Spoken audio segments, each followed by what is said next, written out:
An article came out this week in Politico.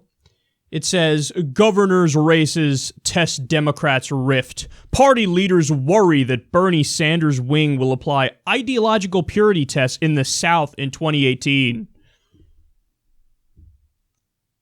Good. They still don't get it. They still don't get it. They still don't get it. They still don't get it. They still don't get it. You guys did not apply a purity test, and you got wiped the fuck out. Remind me the current situation?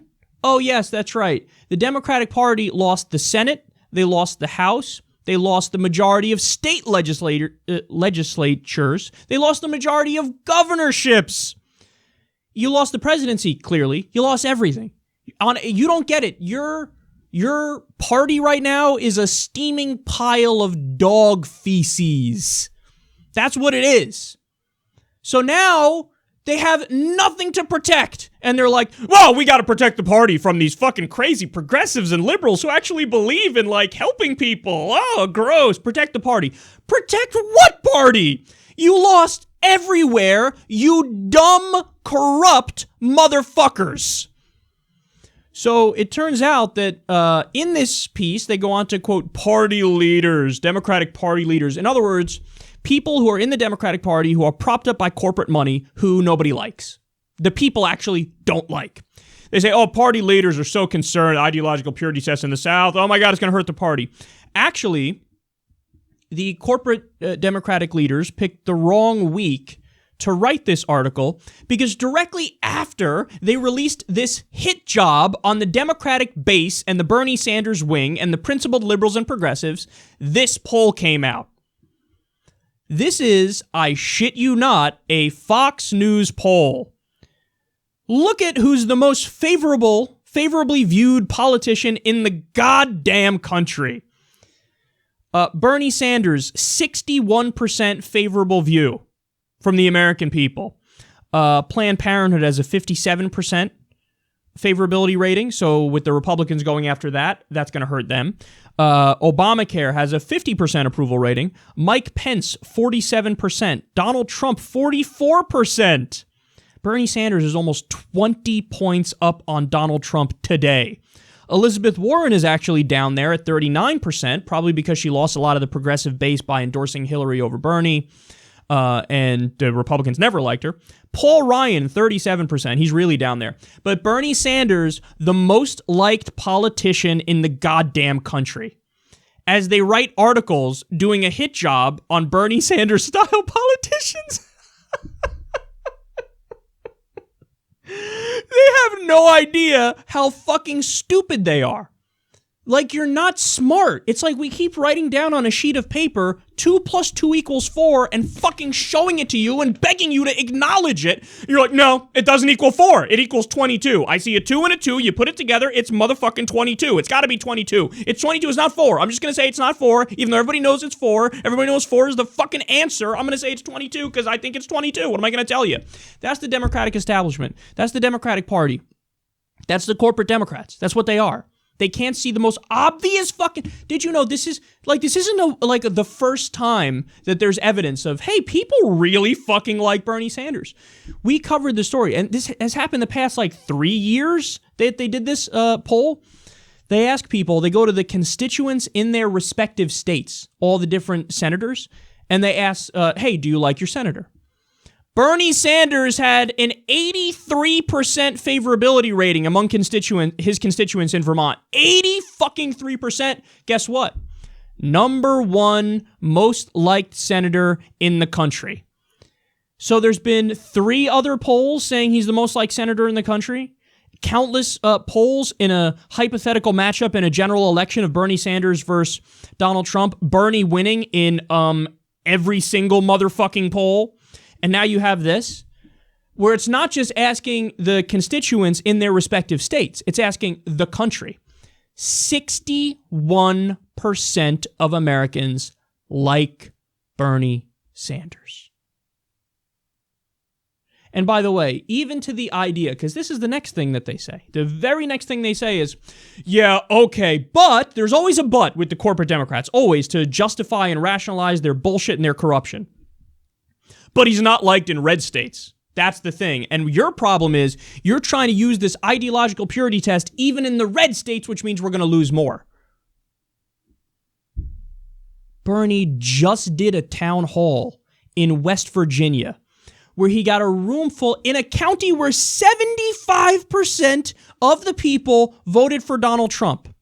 In a room full of West Virginia Trump voters, they cheered Bernie's agenda of single-payer health care and free college. You can watch it. It was on TV. I did a segment on it. It's on the Secular Talk channel. So he can get a room of West Virginia Trump voters to cheer a progressive agenda? And you're saying we can't run them in red states or run Bernie Sanders-style politicians with a purity test in red states? You're just pathetically, disgustingly ignorant, or you're stupid, or you're just so goddamn corrupt that you know we're right, but you don't care. You'd rather lose with the wrong strategy to keep getting that sweet, sweet corporate cash. But this is fucking infuriating, man. You know? This is so and how many times have they been proven wrong and we've been proven right? By the way, Bernie also, there's more evidence to this effect. Bernie, in red states, people who self-described as more conservative picked Bernie over Hillary. You're going, wait, that makes no sense. Hillary's more conservative. Yes, but it turns out the labels don't mean Dickie McGee's axe.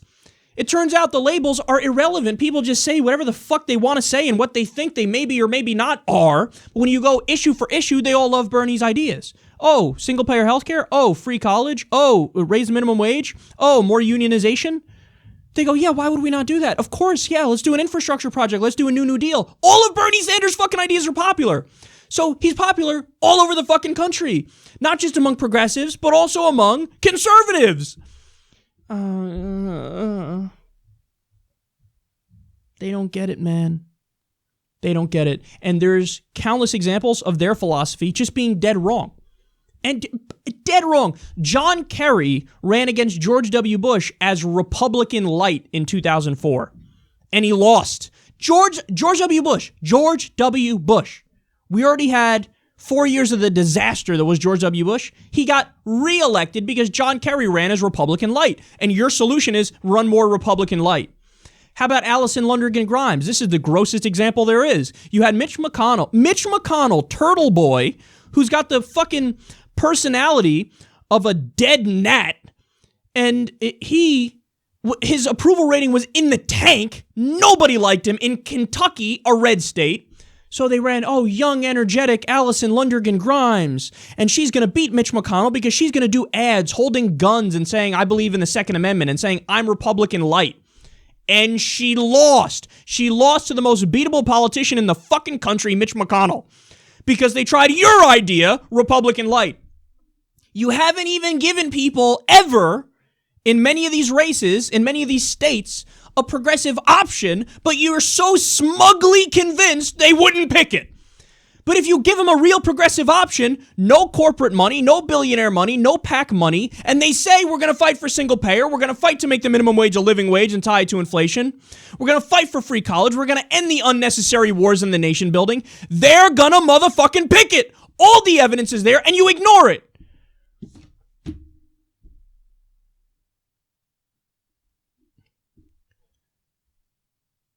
They're a house of cards. The Democratic establishment, the corporate Democrats. They get all the articles. Oh, Politico, we're going to write a piece in our shitty fucking establishment outlet, and we're going to give voice to the party leaders, the party leaders, the party leaders. Where the fuck is their army? They don't have an army. They got fucking Citigroup and Wall Street executives propping their punk asses up. Nobody believes in them. Who believes in us? All of you. All of you. We just launched Justice Democrats not even that long ago. Guys, we almost have, 250,000 supporters, 41,000 small money donors. We raised over $1 million. We got 30 candidates in training right now, over 8,000 nominations.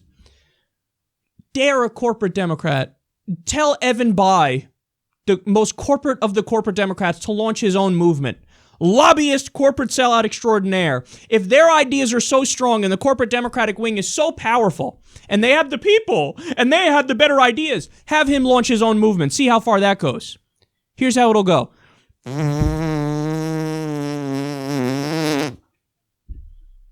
People's Evan Bayh. Who the fuck is Evan Bayh? Whoa, I'm going to go support this corporate jackass who doesn't give a fuck about me or making my life better or the policies that I want. Fuck that. So we have all the numbers with us. We have the popular ideas, but the corporate Democratic leaders, party leaders, get all the coverage like they're serious. No, you're a house of cards propped up by corporate money, you fucking losers, and you're going to continue to lose unless and until you accept a true liberal and true progressive message and you stop taking corporate money. But look, we're here to force you to accept that, so it's time for you to step the fuck aside and let us take over the party, or you'll keep losing.